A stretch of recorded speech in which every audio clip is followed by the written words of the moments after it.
om førstegradsfunktion, og forskriften for en førstegradsfunktion er y lig med ax plus b, og a det er hændingstallet, og b er skæringspunktet på y-aksen. Her har vi koordinatsystemet, hvor det her er y-aksen og x-aksen.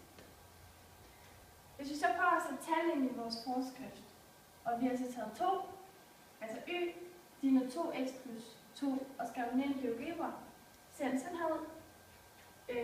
Og den måde man gør det på, det er, at man finder skæringspunktet på y-aksen, som er plus 2 her.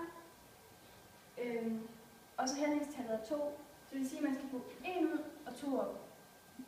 1 ud, 2 op, og igen. Og så fortsætter man egentlig bare. Og hvis man så siger, at jeg skal ned i Brugsen og købe bananer, så koster en pose i forvejen 2 kroner. Når jeg så skal have en banan, den koster så 4 kroner. Den koster så 2 kroner, men så fordi at vi skal have pose med, så koster den 4 kroner. Hvis jeg skal have 2 bananer, så er det 6, 3, 8,